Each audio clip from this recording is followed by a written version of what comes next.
Hello दोस्तों, कैसे हैं आप लोग। आई होप आप लोग सब अच्छे होंगे। तो दोस्तों, आज हम बात करेंगे संविधान के जो महत्वपूर्ण आर्टिकल्स हैं, अनुच्छेद, उनके बारे में बात करेंगे। जो इससे संबंधित जो भी कुछ बातें हैं, महत्वपूर्ण बातें, उनके बारे में अपन चर्चा करेंगे। तो अपन लेते हैं। तो दोस्तों, जैसा कि आपको विदित होगा कि जो संविधान है हमारा, तो इसमें जो मूल संविधान था, यानी जो प्रारंभ में था, उसमें भी 22 भाग थे, 395 अनुच्छेद थे, और जो अनुसूचियाँ थी उसमें 8 अनुसूचियाँ थीं। लेकिन जो वर्तमान जो संविधान है, इसमें 12 अनुसूचियाँ हो गई हैं। तो अगर मूल की बात करें तो उसमें 22 भाग, 395 अनुच्छेद और 8 अनुसूचियाँ थी, लेकिन वर्तमान में 12 अनुसूचियाँ हैं। तो अगर इसके भाग प्रथम की बात करें तो भाग प्रथम में आर्टिकल 1 से लेकर 4 तक इसकी हम बात करते हैं। तो इसमें संघ और उसका जो राज्य क्षेत्र है उसकी बात आती है। यानी भाग 1 में यानी आर्टिकल कहाँ से, यानी 1 से लेकर 4 तक आर्टिकल हैं। तो अनुच्छेद 1 कहता है कि भारत भारत क्या है, राज्यों का संघ है। यानी भारत राज्यों का क्या है, एक संघ है। और अनुच्छेद 2 कहता है नए राज्यों का प्रवेश। यानी अनुच्छेद 2 नए राज्यों के प्रवेश के बारे में बताता है। और अनुच्छेद जो 3 है वह राज्यों के क्षेत्र, सीमाओं और नामों में परिवर्तन। और ये क्षेत्र, सीमा और नामों में परिवर्तन कौन कर सकता है, तो ये राष्ट्रपति कर सकता है। तो अनुच्छेद 3 राज्य के क्षेत्र, सीमा और नामों में परिवर्तन कर सकता है। और इसका भाग अगर 2 लेते हैं तो भाग 2 में आर्टिकल 5 से 11 तक की बात आती है। और जिसमें भाग 2 में किसका वर्णन है, तो भाग 2 में नागरिकता, यानी भाग 2 में नागरिकता का वर्णन किया गया है।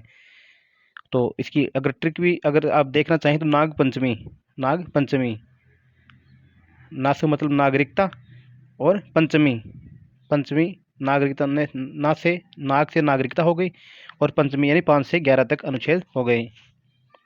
तो भाग 2 की बात कर ली। भाग तीन में दोस्तों आते हैं मौलिक अधिकार, यानी फंडामेंटल राइट से। यानी फंडामेंटल अगर राइट की बात करें अपन, तो ये आर्टिकल 12 से लेकर 35 तक हैं, यानी मौलिक अधिकार।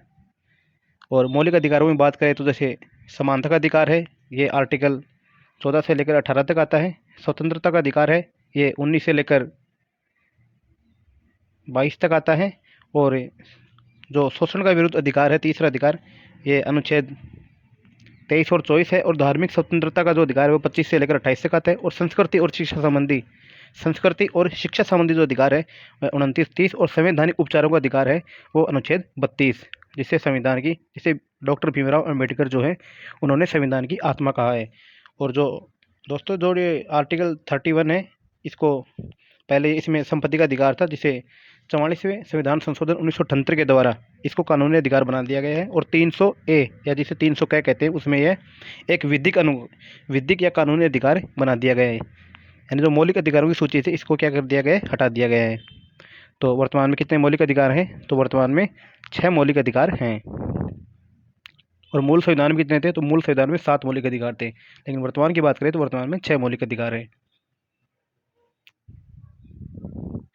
तो अपन बात करें तो भाग भाग 4 की। भाग जो 4 है, तो इसमें पहले 4 दे रखा है, लेकिन भाग मैं आपको बताना चाहूँगा कि जो भाग 4 है उसमें नीति निर्देशक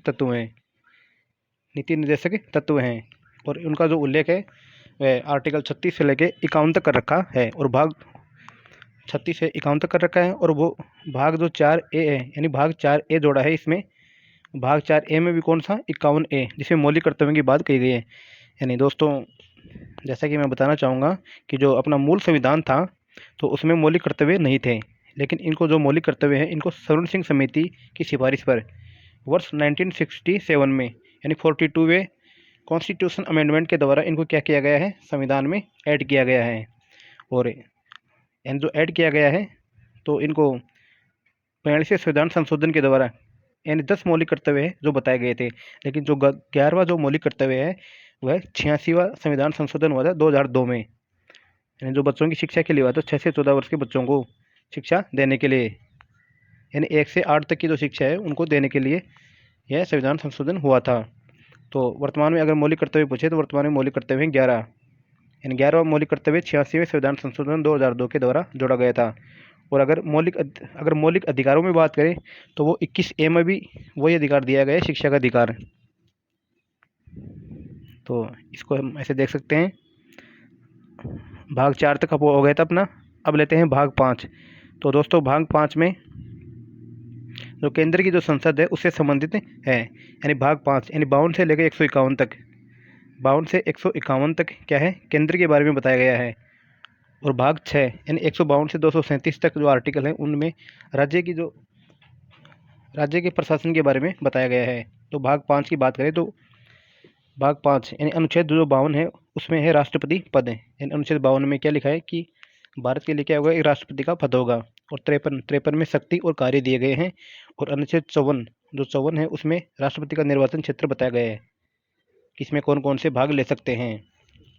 तो निर्वाचन में कौन कौन भाग लेंगे, तो इस निर्वाचन में एक तो लोकसभा के निर्वाचित सदस्य और एक राज्यसभा के निर्वाचित सदस्य और राज्यों की जो विधान परिषद हैं उनके निर्वाचित सदस्य और एक दिल्ली व पुडुचेरी की जो केंद्र शासित प्रदेश है उनके निर्वाचित सदस्य, ये इनमें भाग लेंगे।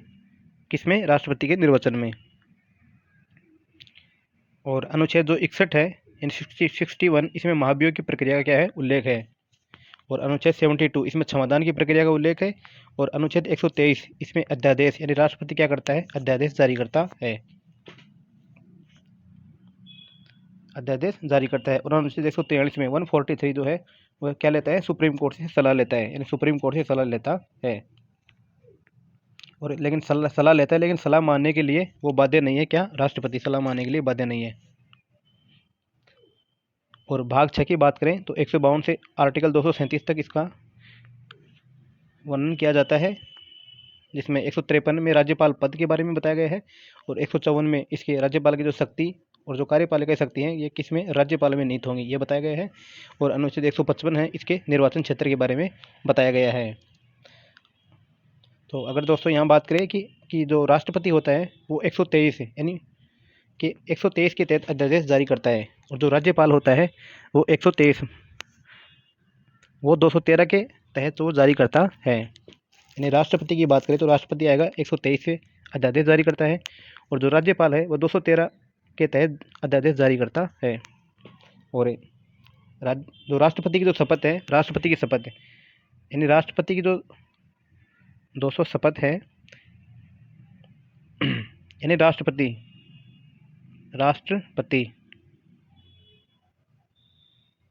की जो शपथ का उल्लेख है वह है आर्टिकल 60 में। यानी आर्टिकल जो 60 है उसमें राष्ट्रपति की शपथ का उल्लेख है। और जो राज्यपाल की जो शपथ है, राज्यपाल की जो शपथ है वो है 159 में क्या है, राज्यपाल की शपथ का उल्लेख है। तो इसको आप ऐसे याद रख सकते हैं। अगर अपन अगली बात करें तो इसको आप ऐसे भी याद रख, जैसे 52 में राष्ट्रपति का पद हो गया, जैसे इसको +1 कर दिया तो 153 आ गया, मतलब राज्यपाल पद आ गया। जैसे 53 है, 53 + 1 54, इसमें 100 प्लस ऐड कर दे 100 यानी 101 प्लस ऐड हो जाएंगे, तो इसमें ये अलग अलग आ जाएगा। उपराष्ट्रपति की बात करें तो अनुच्छेद जो 63 है उसमें उपराष्ट्रपति पद का वर्णन किया गया है। और अनुच्छेद 64 में कहा गया है कि राज्यसभा के सभापति के रूप में ये कार्य करेगा। यानी उपराष्ट्रपति है जो कभी भी उपराष्ट्रपति के रूप में कार्य नहीं करता है। ये कैसे कार्य करता है, तो ये राज्यसभा के सभापति के रूप में क्या करता है, कार्य करता है। अगर दोस्तों प्रधानमंत्री की बात करें तो अनुच्छेद जो 74 है उसमें मंत्रिमंडल का उल्लेख किया गया है। अनुच्छेद जो 74 है उसमें मंत्रिमंडल का उल्लेख किया गया है। और अनुच्छेद 75 में प्रधानमंत्री के बारे में बताया गया है। और दोस्तों ये जो मंत्रिमंडल है ये सामूहिक रूप से किसके प्रति, लोकसभा के प्रति क्या होती है, उत्तरदायी होती है। और अनुच्छेद 76 में महान्यायवादी यानी महान्यायवादी है उसका उल्लेख किया गया है। और अगर बात करें मुख्यमंत्री की तो इसमें अनुच्छेद 163 जो है इसमें मंत्रिमंडल के बारे में बताया गया है। और अनुच्छेद 164 यानी मुख्यमंत्री होगा। और 165 में क्या होगा, महाधिवक्ता होगा। इसको ये ट्रिक के माध्यम से बनाया गया है दोस्तों। और अनुच्छेद अगर 79 की बात करें, इसमें एक वो नहीं है, इसमें एक आता है 78 यानी जिसमें प्रधानमंत्री की ड्यूटी बताई गई है, यानी प्रधानमंत्री के जो कर्तव्य होते हैं वो अनुच्छेद 78 में बताए गए हैं। अगर अनुच्छेद 79, 80 और 81 तो इसको आप ऐसे याद रख सकते हैं, सरला सरला। जैसे से क्या हो गया, संसद हो गया, सरला र से क्या हो गया, राज्यसभा हो गया, और ला मतलब लोकसभा हो गया। जैसे आर्टिकल 79 संसद हो गया, आर्टिकल 80 राज्यसभा, और आर्टिकल 81 लोकसभा हो गया।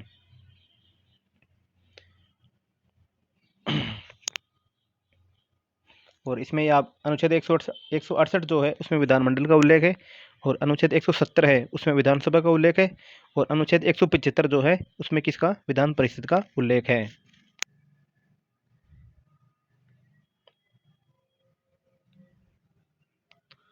तो अनुच्छेद जो 100 है उसमें क्या है, निर्णायक मत का उल्लेख है। अनुच्छेद 100 में निर्णायक मत का उल्लेख है। और अनुच्छेद जो 160 है, 108 यानी संयुक्त अधिवेशन, और ये संयुक्त अधिवेशन कौन बुलाएगा, तो ये संयुक्त अधिवेशन बुलाएगा राष्ट्रपति। यानी जब जो संसद के जो दोनों सदन है यानी राज्यसभा और लोकसभा, यानी उनमें जो संसद है उसकी जो कार्यवाही नहीं हो रही है, यानी ये किसी जो विधेयक है उस पर आपसी सहमति नहीं बन रही है, तो जो राष्ट्रपति है वो संयुक्त अधिवेशन बुलाएगा। और संयुक्त अधिवेशन की अध्यक्षता कौन करेगा, तो लोकसभा अध्यक्ष संयुक्त अधिवेशन की अध्यक्षता करेगा। और 110 यानी आर्टिकल जो 110 है उसमें धन विधेयक के बारे में बताया गया है। और 112 में बजट का उल्लेख है, यानी वित्तीय विवरण है उसके बारे में बताया गया है। और 116 है उसमें लेखानुदान का जो जिक्र किया गया है। और अनुच्छेद 117 है उसमें वित्त विधेयक के बारे में बताया गया है। अगर बात करें सुप्रीम कोर्ट की, तो सुप्रीम कोर्ट जो है उसका जो उल्लेख है 124 से 147 तक आता है। सुप्रीम कोर्ट 124 से आर्टिकल 147 तक आता है। तो अनुच्छेद अगर अपन बात करें, अनुच्छेद 124 में क्या है, सुप्रीम कोर्ट का क्या है, गठन है। 124 में सुप्रीम कोर्ट का गठन है। और जो आर्टिकल इसका 127 है उसमें तदर्थ न्यायाधीशों की जो नियुक्ति है उसके बारे में बता रखा है। यानी तदर्थ न्यायाधीशों की नियुक्ति किसके तहत, आर्टिकल 127 के तहत की जाती है। और आर्टिकल 131 इसमें एससी के अधिकार बताए गए हैं। और अनुच्छेद 148 यानी कैग की नियुक्ति, ऑडिटर जो जनरल होता है, नियंत्रक व मालिक व परीक्षक, उसकी नियुक्ति के बारे में बताया गया है। इसमें 148 में कैग। और अगर हाई कोर्ट की बात करें तो हाई कोर्ट में 214 में राज्यों के लिए क्या होगा, एक हाई कोर्ट होगा। और 216 में इसका क्या किया गया है, गठन का जिक्र किया गया है। यानी आर्टिकल 216 में हाई कोर्ट का गठन किया गया है। अगर केंद्र राज्य संबंधों की बात करें तो अनुच्छेद 249 है जो राज्य सूची विषय पर कानून बनाने की शक्ति है। यानी राज्य सूची के विषय पर कानून बनाने की शक्ति किसके पास है, केंद्र के पास है। तो यहाँ मतलब जो सेंट्रल जो गवर्नमेंट है उसको पावर में दिखाया गया है कि और वो भी कौन से, आर्टिकल 249 की राज्य सूची विषय पर कानून बनाने की शक्ति किसके पास है, केंद्र के पास है। और 250 में क्या है कि आपातकाल के दौरान राज्य सूची विषय पर कानून बनाने की क्या है, शक्ति है। आपातकाल के दौरान भी राज्य सूची विषय पर कानून बनाने की शक्ति, आर्टिकल 250। और 262 में क्या है, नदी जल विवाद है। और 263 अंतर्राज्यीय परिषद है। और 280 ये काफ़ी बार पूछा जा चुका है कि वित्त आयोग का गठन है जो कौन से अनुच्छेद में किया गया है, तो अनुच्छेद 280। अनुच्छेद जो 280 है उसमें वित्त आयोग का क्या किया गया है, गठन किया गया है। और अनुच्छेद जो 312 है उसमें अखिल भारतीय सेवा, यानी 312 में क्या किया गया है, अखिल भारतीय सेवा का गठन किया गया है। और अनुच्छेद 315 संघ एवं राज्य के लिए लोक सेवा आयोग, संघ और राज्य के लिए जो लोक सेवा आयोग है उसका गठन किया है। जैसे राज्यों के लिए आरपीएससी हो गए ना, उस तरीके से। और निर्वाचन आयोग की बात करें तो आर्टिकल 324 है उसमें निर्वाचन आयोग का जिक्र किया गया है। और राज्य भाषा की बात करें तो 343 अनुच्छेद है उसमें हिंदी क्या है, हिंदी राजभाषा बताया गया है इसको, यानी राष्ट्रभाषा नहीं, हिंदी को राजभाषा बताया गया है। और इसकी लिपि है जो देवनागरी लिपि है। और आपातकाल की अगर बात करें, और दोस्तों अगर हम आपातकाल की बात करें तो अनुच्छेद 352 इसमें राष्ट्रीय आपातकाल। और अनुच्छेद 356 इसमें राष्ट्रपति शासन। और अनुच्छेद 360 यानी वित्तीय आपातकाल की बात की गई है। यानी 352, 56, 60 यानी 52, 56, 60 यानी 4 का क्या रहा है, डिफरेंस आ रहा है। और संविधान संशोधन 368 में, यानी संविधान में संशोधन है वो अनुच्छेद 368 में बताया गया है। और ये संविधान संशोधन की जो प्रक्रिया है वो कहाँ से ली गई है, तो ये ली गई है साउथ अफ्रीका से यानी दक्षिण अफ्रीका से है संविधान संशोधन की प्रक्रिया ली गई है। तो दोस्तों हमने एक एक करके इनको जाना अच्छे से। आई होप आपको कुछ याद हुआ होगा। तो दोस्तों कैसा लगा आपको वीडियो, कमेंट बॉक्स में ज़रूर बताएं। अपने दोस्तों के साथ वीडियो को शेयर करें और चैनल को सब्सक्राइब करें। Thank you.